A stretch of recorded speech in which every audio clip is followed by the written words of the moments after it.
हालात हैं उससे आपका क्या कहना है? इसके हालात तो आज मैं नहीं कहता सारे लोगों के सामने है कि कहने को तो भारतीय जनता पार्टी की सरकार है, परंतु सरकार तो अडानी और अंबानी की है। आज देश की सारी बेताशा अरबों खरबों रुपए की संपत्ति जो है वो इन दोनों परिवारों को लुटाई जा रही है। देश के सारे एयरपोर्ट दे दिए, देश के पोर्ट दे दिए, देश के रेलवे स्टेशन तक बेच दिए।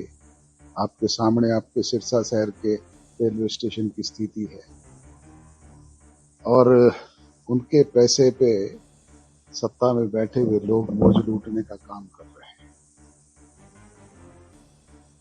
कानून व्यवस्था का जनाजा निकला हुआ है।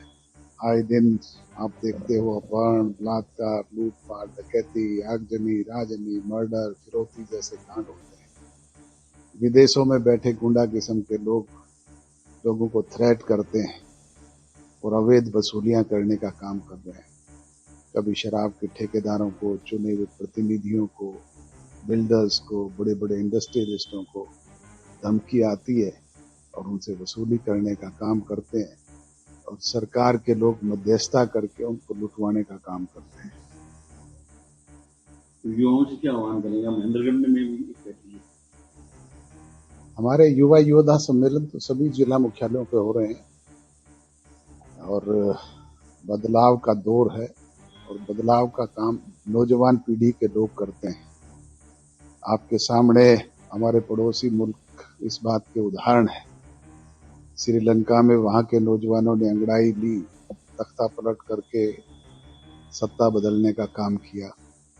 बांग्लादेश में इसी तरीके से वहां के नौजवान ने अंगड़ाई ली और तख्ता ही पलट नहीं किया, देश छोड़ने के लिए उनको मजबूर किया। इसी तरीके से नेपाल के युवाओं ने अंगड़ाई ली, वहां के नौजवानों ने सत्ता से न केवल उनको उखाड़ फेंकने का काम किया, सड़कों पर दौड़ा दौड़ा के पीटा और देश छोड़ने के लिए मजबूर किया। इसी तरीके से अनेक मुल्कों में ये हाल है। नौजवान जहां अंगड़ाई लेता है वहां भ्रष्टाचार के खिलाफ, आज जो जुल्म जास्ती और अत्याचार है उनके खिलाफ, हमारे यहाँ पे भी इसी तरीके से आज नौजवानों को करने की आवश्यकता है। इन लोगों को भी सत्ता से घसीट करके उतारना पड़ेगा। तो हरियाणा की पॉलिटिक्स में क्या नहीं है? जी, हरियाणा की राजनीति कैसे है?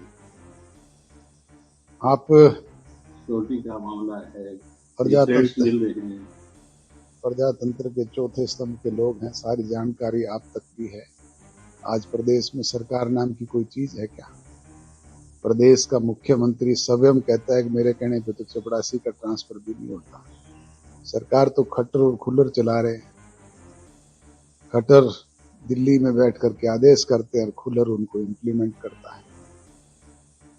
डीजीपी बदले गए हैं, नए आ गए, क्या उम्मीद करते हैं? भले आदमी हैं, हमारे यहाँ सिरसा के एसपी भी रह करके गए हैं। मैं तो यही चाहता हूं कि वो प्रदेश की कानून व्यवस्था जो बिगड़ी हुई है और जो पिछले डीजी के कंट्रोल में नहीं थी, वो उसे सुधार करने का काम करें।